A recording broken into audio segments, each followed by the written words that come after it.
到底士丹堡品牌之一福祿克 Frog 可以點樣幫手解決買賣糾紛嚟清收貨標準呢？今日我哋就用一個冷暖風機嘅個案解釋俾大家聽啦。有個客人就買咗個冷暖風機，點知翻到去嘅時候就發現一邊熱一邊唔熱。第二日拎翻去問嘅時候，仲俾個 CS 個哥哥仔串翻轉頭話冇事喎，熱力好平均啊。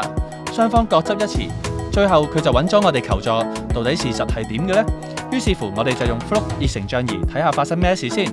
開機之後直接對住目標範圍一睇，的而且確出風位有一部分呈現藍色，大約有3條發熱管係失靈嘅，即刻影低呢個畫面先。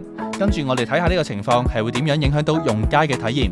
呢個客人好主動咁為大家做個示範，發現對體感溫度嘅影響係非常之大嘅，一邊手板暖粒粒，另一邊都仲係凍冰冰。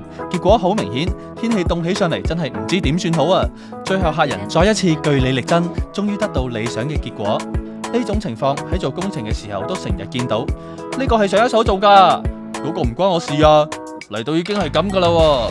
特別係部門或者公司之間嘅交接，其實只要大家用好嘅儀器，驗得清清楚楚 ，key 卡定個規則，大家就冇得再卸膊啦。如果想即刻知道最新消息，即刻 subscribe 我哋嘅 YouTube channel 啦。